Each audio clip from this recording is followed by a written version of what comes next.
Hi all, അസ്സലാമു അലൈക്കും. Welcome back to സിൽനാസ് കിച്ചൺ. ഇന്നത്തെ റെസിപ്പി ഭയങ്കര സിമ്പിളായിട്ടുള്ള നല്ല ടേസ്റ്റി ആയിട്ടുള്ള ഒരു അടിപൊളി ഈവനിങ് സ്നാക്സിൻ്റെ റെസിപ്പിയാണ്. ഒരേ ഒരു നേന്ത്രപ്പഴം മതി നമുക്ക് ഈ ഒരു പലഹാരം തയ്യാറാക്കി എടുക്കാനായിട്ട്. അതുപോലെ തന്നെ നല്ല സിമ്പിളാണ് തയ്യാറാക്കി എടുക്കാനായിട്ട്. കഴിക്കാൻ ഭയങ്കര ടേസ്റ്റിയാണ്. കുട്ടികൾക്കും വലിയവർക്കൊക്കെ ഒരുപോലെ ഇഷ്ടമാവും. അപ്പോൾ ഇതെങ്ങനെയാണ് തയ്യാറാക്കുന്നതെന്ന് അറിയാനായിട്ട് വീഡിയോ സ്കിപ്പ് ചെയ്യാതെ മുഴുവനായിട്ടൊന്ന് കണ്ടു നോക്കണേ. റെസിപ്പിയിലോട്ട് കിടക്കുന്നതിന് മുമ്പായി സിൽനാസ് കിച്ചൺ ചാനൽ ആദ്യമായിട്ട് കാണുന്നവരാണെങ്കിൽ പ്ലീസ് ഒന്ന് സബ്സ്ക്രൈബ് ചെയ്തേക്കണേ. ഒപ്പം തന്നെ ഈ വീഡിയോസ് നിങ്ങൾക്ക് ഇഷ്ടപ്പെടുകയാണെങ്കിൽ ഒരു ലൈക്ക് ചെയ്ത് ഷെയർ ചെയ്ത് സപ്പോർട്ട് ചെയ്യാനും മറക്കരുത്. ഇനി നമുക്ക് ഇതെങ്ങനെയാണ് തയ്യാറാക്കുന്നതെന്ന് നോക്കാം. ഇതിനായി ആദ്യം തന്നെ ഒരു മീഡിയം പഴുപ്പുള്ള പഴമാണ് എടുത്തിട്ടുള്ളത്. നന്നായിട്ട് പഴുത്തു പോയ പഴം വേണമെങ്കിലും എടുക്കാവുന്നതാണ്. അതുപോലെ തന്നെ ഞാനിവിടെ നേന്ത്രപ്പഴമാണ് എടുത്തിട്ടുള്ളത്. ഏത് പഴത്തിൽ വേണമെങ്കിലും ചെയ്യാവുന്നതാണ്. ഇതേപോലെ തന്നെ ഇനി ഈ പലഹാരത്തിന് നല്ലൊരു മണത്തിന് വേണ്ടിയിട്ട് 3 ഏലക്ക ഇട്ട് കൊടുക്കാം. അതല്ലാന്നുണ്ടെങ്കിൽ ഇതുപോലെ 2-3 തുള്ളി വാനില എസൻസ് ഒറ്റിച്ചു കൊടുക്കാം. അടുത്തതായി ഞാൻ ഇതിലേക്ക് മധുരത്തിന് ആവശ്യമായിട്ടുള്ള ശർക്കരപ്പൊടിയാണ് ഇട്ട് കൊടുക്കുന്നത്. 250 ml കപ്പിൻ്റെ അളവിന് 1 കപ്പ് ഇട്ട് കൊടുത്തിട്ടുണ്ട്. ശർക്കര ഉരുക്കിയതാണെന്നുണ്ടെങ്കിൽ അത് ഒഴിച്ചു കൊടുത്താലും മതി. ഇനി ഞാനിവിടെ ഒരു 1/4 കപ്പ് അളവിൽ പശുവിൻ പാലാണ് എടുത്തിട്ടുള്ളത്. നല്ല കട്ടിയായിട്ടുള്ള പാലാണ്.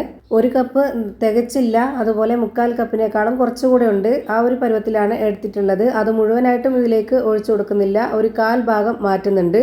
ഇനി ഇത് നല്ലപോലെ അരച്ചെടുത്തതിന് ശേഷം അതൊന്ന് മാറ്റി വെച്ചേക്കാം. അടുത്തതായിട്ട് ഒരു ബൗൾ എടുത്തിട്ട് അതിലേക്ക് 250 ml കപ്പിൻ്റെ അളവിൽ 1 കപ്പ് റവയാണ് ഇട്ട് കൊടുക്കുന്നത്. റവ വറുത്തതാണ്. വറുത്തത് തന്നെ ഇട്ട് കൊടുക്കാൻ വേണ്ടി നോക്കുക. അല്ലാന്നുണ്ടെങ്കിൽ നമ്മൾ ഉദ്ദേശിച്ച ആ ഒരു പരുവത്തിലും ടേസ്റ്റിലും കിട്ടത്തില്ല. പിന്നെ ഇതിലേക്ക് വേണ്ടത് ഗോതമ്പ് പൊടിയാണ്. ഗോതമ്പ് പൊടി ഇല്ലാന്നുണ്ടെങ്കിൽ മൈദപ്പൊടിയിൽ ചെയ്താൽ മതി എന്നുള്ളവർക്ക് അതിലും ചെയ്തെടുക്കാവുന്നതാണ്. ഞാനിവിടെ 250 ml കപ്പിൻ്റെ അളവിന് 2 കപ്പ് ഗോതമ്പ് പൊടി ഇട്ട് കൊടുത്തിട്ടുണ്ട്. ഇനി ഇതിലേക്ക് നമ്മൾ അരച്ച് വെച്ചിട്ടുള്ള ആ ഒരു പഴത്തിൻ്റെ മിക്സ് ഇതിലേക്ക് മുഴുവനായിട്ടും ഒഴിച്ചു കൊടുക്കാം. ഈ പലഹാരത്തിന് നെയ്യുടെ മണം ഉണ്ടെന്നുണ്ടെങ്കിൽ കുറച്ചുകൂടി നന്നായിരിക്കും. അപ്പോൾ അതിന് വേണ്ടിയിട്ട് ഒരു 3 ടേബിൾ സ്പൂൺ അളവിൽ നെയ്യ് ഒഴിച്ചു കൊടുക്കുന്നുണ്ട്. ഇനി നെയ്യുടെ മണം ഇഷ്ടമല്ലാത്തവർക്ക് ബട്ടർ ഉരുക്കി ഒഴിച്ചു കൊടുക്കാം. അതും ഇല്ലാന്നുണ്ടെങ്കിൽ രണ്ടും വേണ്ട, അല്ലാതെ തന്നെ നമുക്ക് തയ്യാറാക്കിയെടുക്കാം. അത് കുഴപ്പമൊന്നുമില്ല, നല്ല ടേസ്റ്റ് തന്നെയാണ്. ഇനി മധുരത്തിനെ ബാലൻസ് ചെയ്യാനായിട്ട് ഒരു നുള്ള് ഉപ്പും കൂടെ ഇട്ട് കൊടുത്തതിന് ശേഷം കൈവച്ചിട്ട് ഇതുപോലെ നന്നായിട്ടൊന്ന് യോജിപ്പിച്ചെടുക്കുന്നുണ്ട്. ഈ മാവ് ഒരുപാട് അങ്ങ് ലൂസായി പോകരുത്, കുറച്ചൊന്ന് ടൈറ്റായിട്ട് വേണം ഇരിക്കാനായിട്ട്. അപ്പോൾ അതുകൊണ്ടാണ് കൈവച്ചിട്ട് ഇതുപോലെ യോജിപ്പിച്ചെടുക്കുന്നത്. ആ ഒരു പഴവും ശർക്കരയും പാലും ഒഴിച്ചിട്ട് മിക്സിയിൽ അരച്ചെടുക്കാൻ നേരത്ത് ആ ഒരു മുഴുവൻ പാലും ഒഴിച്ചു കൊടുത്തിട്ടുണ്ടായിരുന്നില്ല. അതിൻ്റെ ബാക്കി പാലാണ് ഞാനിപ്പോൾ ഇതിലേക്ക് ഒഴിച്ചു കൊടുക്കുന്നത്. ഇതിലേക്കിപ്പോൾ ഞാൻ ഒട്ടും വെള്ളം ചേർത്ത് കൊടുത്തിട്ടില്ല, പാലിലാണ് ഇത് തയ്യാറാക്കി എടുത്തിട്ടുള്ളത്. പഴവും പാലും വെച്ചിട്ടാണ്.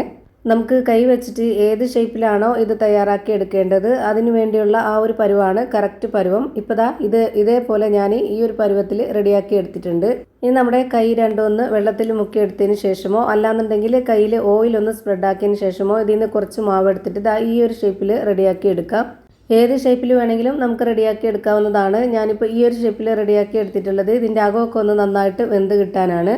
ഇനി നമ്മൾ ഒരെണ്ണം ഇവിടെ തയ്യാറാക്കി എടുത്തു ഈ ഒരു ഷേപ്പിൽ. ഇതേപോലെ തന്നെ വീണ്ടും കയ്യിലൊന്ന് വെള്ളത്തിൽ മുക്കിയെടുത്തതിന് ശേഷം നമുക്കിതുപോലെ കുറച്ച് മാവ് എടുത്തിട്ട് ഈ ഒരു ഷേപ്പിൽ റെഡിയാക്കി എടുക്കാം. അങ്ങനെ ഞാനിവിടെ മുഴുവനും ഇതേപോലെ തന്നെ ആക്കിയിട്ട് ഒരു പാത്രത്തിൽ വെച്ചിട്ടുണ്ട്. ഇനി ഞാനിത് എണ്ണയിൽ ഫ്രൈ ചെയ്തെടുക്കുകയാണ് ചെയ്യുന്നത്. അതിനായിട്ട് സ്റ്റവിലേക്ക് ഒരു കടായി വെച്ച് കൊടുത്തതിന് ശേഷം അതിൽ ഫ്ലെയിം ഓണാക്കി കൊടുത്തിട്ട് കുറച്ച് ഓയിൽ ഒഴിച്ചു കൊടുത്തിട്ടുണ്ട്. ഓയിലൊന്ന് നന്നായിട്ട് ചൂടായിട്ട് വരുമ്പോൾ അതിലേക്ക് ഇതുപോലെ ഓരോന്നോരോന്നായിട്ട് ഇട്ട് കൊടുക്കാം. ഞാനിവിടെ സൺഫ്ലവർ ഓയിലാണ് ഒഴിച്ചു കൊടുത്തിട്ടുള്ളത്. മണമില്ലാത്ത ഏത് ഓയിൽ വേണമെങ്കിലും ഒഴിച്ചു കൊടുക്കാവുന്നതാണ്. എന്നിട്ട് ഒരു മീഡിയം ഫ്ലെയിമിൽ ഇട്ട് കൊടുത്തിട്ട് തിരിച്ചും മറിച്ചൊക്കെ ഇട്ട് കൊടുത്ത് നല്ല പോലെ ഒന്ന് വേവിച്ചെടുക്കാം. ഇതിൻ്റെ അകമൊക്കെ വെന്ത് കിട്ടാനുള്ളത് കൊണ്ട് മീഡിയം ഫ്ലെയിമിൻ്റെയും ലോ ഫ്ലെയിമിൻ്റെയും ഇടയ്ക്കുള്ള ഫ്ലെയിമിൽ വെച്ച് കൊടുത്തിരുന്ന അത്രയും നല്ലതാണ്. അതുപോലെ എല്ലാം ആ ഫ്ലെയിമിൽ തന്നെ വെച്ച് കൊടുക്കുക, എങ്കിലെല്ലാം ഒരുപോലെ കിട്ടും. ഇപ്പോൾ ഇതാ തിരിച്ചും മറിച്ചൊക്കെ ഇട്ട് കൊടുത്തിട്ട് നല്ല പോലെ ഫ്രൈ ചെയ്തെടുത്തിട്ടുണ്ട്. ഇനി നമുക്കിത് എണ്ണയിൽ നിന്ന് കോരി മാറ്റാം. ഇതേപോലെ തന്നെ എല്ലാം ഫ്രൈ ചെയ്ത് ഒരു പാത്രത്തിലേക്ക് മാറ്റിയിട്ടുണ്ട്. അപ്പോൾ ഇതാ ഭയങ്കര ടേസ്റ്റി ആയിട്ടുള്ള നല്ലൊരു വെറൈറ്റി പലഹാരം റെഡിയായി കിട്ടിയിട്ടുണ്ട്. കുട്ടികൾക്കും വലിയവർക്കെല്ലാം ഒരുപോലെ ഇഷ്ടമാവും. ഇതിൻ്റെ അകം എങ്ങനെയാണ് ഇരിക്കുന്നതെന്ന് അറിയാനായിട്ട് ഇതൊന്ന് പൊട്ടിച്ച് കാണിക്കുന്നുണ്ട്. അപ്പോൾ ഇത്രയേ ഉള്ളൂ ഇന്നത്തെ വീഡിയോ ഇഷ്ടമായാൽ ലൈക്ക് ചെയ്യാനും കമൻറ്റ് ചെയ്യാനും ഷെയർ ചെയ്യാനും മറക്കരുത്. അതുപോലെ തന്നെ ഞാനിടുന്ന പുതിയ വീഡിയോസ് നോട്ടിഫിക്കേഷനായിട്ട് കിട്ടുന്നതിന് വേണ്ടി സബ്സ്ക്രൈബ് ചെയ്ത് ബെല്ലൈക്കൺ അമർത്തി അതിൽ ഓൾ എന്ന ഓപ്ഷൻ എനേബിൾ ചെയ്ത് കൊടുക്കാനും മറക്കരുത്. പുതിയൊരു വീഡിയോയുമായി വീണ്ടും വരും. Thank you for watching.